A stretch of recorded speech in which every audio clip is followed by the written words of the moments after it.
So, last week, Atlus sent me a review copy of Persona Q2, and over the last week or so, I've put about 10 hours into this game, and I wanted to give you guys my first impressions on this game going forward. I should note this is going to be a 100% non-scripted video. I like to get my thoughts out there in some sort of void or ether before I start writing the review, so you can expect my scripted and well-edited review of the game sometime next week. I think next week. Let me check my calendar. Yes, next week. Oh, yeah. How can I forget? It's the same day our Legend of Heroes Trails of the Cold Steel 2 PS4 review goes up. So, it'll be a very busy day for the subscriber feed, that's for sure. But, yeah, so let's get into talking about this game overall. So again, I put about 10 hours into it. I've completed the very first dungeon, Komoshido Man is what it's called, named after the first bad guy in Persona 5, Mr. Komoshido himself, and, first impressions, game's great. Now this obviously can change. I've only played about 1/4 of the game, and as I go more into it this week, that impression can easily take a nosedive, but so far, Persona Q2 is, honestly, just taking everything wrong with the first Persona Q and refining it, which is all I can really ask for, really. One thing with Persona Q is that the more I think about it is that Persona Q, the original one, lacked any real identity for itself. Like, it didn't know what it wanted to be. Persona Q2, on the other hand, knows full well on what it is, and it makes the most of it, and it makes the overall gameplay loop enjoyable. This is kind of weird for me, but I was going through it like, okay, you know what? I don't care about the story. Let me go back into the dungeons because, my goodness, the presentation on the dungeons in this game are just fantastic. Like, maybe it's my aesthetic. I love the film noir style the game is going with, and the first dungeon, Komoshido Man or Como Town, is just an awesome dungeon to explore. Like, it doesn't feel like a dungeon.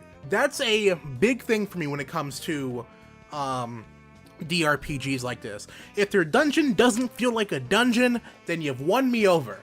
The first Persona Q was kind of like, okay, it felt bog standard, like this is a dungeon, it feels like an enclosed space, but so far with Komoshido Man, that whole level, it feels more like an open area, it feels like an actual city.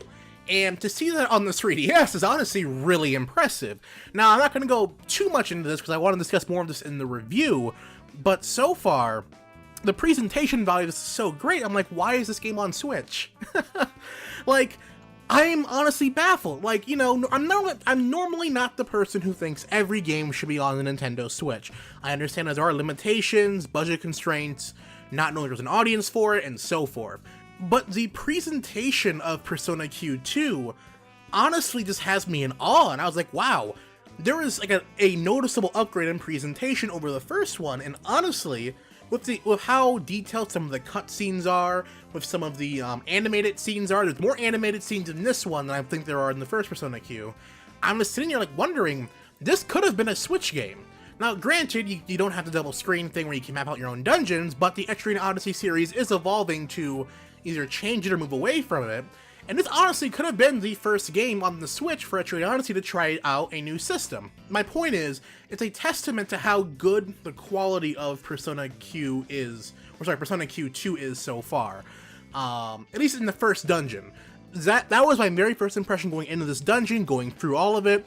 It just felt bigger than what it really was, and that was something I was extremely satisfied to see and extremely happy to see as well. And so far, the next thing I want to discuss more is one of my bigger gripes with the first Persona Q, is that every character in the first game was flanderized. And I didn't like that. It just felt so boring. Like, oh yay, my favorite characters from Persona 4 and Persona 3 are two-dimensional. Whoop-de-doo! Well, in this game, with how the gameplay has more, the game itself has more of an identity, I'm seeing that it's able to not have to flanderize all the characters for it to work. Like with the first Persona Q, you have to either pick a side of 4 and 3, and then you have to play through each story a different time from a different perspective. With this one, at least my understanding is correct, it's just one story from the main focal point of the Phantom Thieves, and then it branches out from there. Honestly, that's really good. I'm glad the whole point of Persona Q2 is to focus mainly on it being a Persona 5 spin-off first and foremost, as opposed to whatever the first Persona Q was. It feels more like a Persona 5 spin-off more than it does 4 and 3, and that's not a bad thing either. I feel like it's, because of this, it has more of an identity of what it's trying to do, and that's going a long way in selling me on the game so far. But yeah, those are my first impressions on Persona Q2. If you haven't played the first Persona Q, you're not going to be missing too much out of this. I've picked up on a few references to the first game, and I don't know if they tie into the first game in any way whatsoever. Now, this all can change, of course. This is only my first impressions of the game. The game comes out, the review comes out next week, and hopefully by then I'm going to have it played through at least 3/4 or finished the game to write a full comprehensive review on my time with this game. And honestly, so far this game is making me feel some kind of way I haven't felt since in a 3DS game since Stellar Glow. So let's see how this pans out for me. We're gonna play it by ear for now. I should make a note in this video to mention if my review of Persona Q2 seems a bit choppy in terms of the gameplay it's using. My 3DS capture card has been on its last leg for the last year or so. I tried pulling it out of retirement one more time to get one more review done, and decided to give up the ghost on me while recording through this game. I've recorded like 70% of my playthrough for the first dungeon for the review, but after that, I don't have any more gameplay. So if in that review you start seeing trailer footage, or things of that nature, or even Japanese gameplay, that's going to be why, because I was unable to finish, recording all of my gameplay. And it sucks because Persona Q2 is a game I really want to give a full, detailed review to, like I did with Persona 5.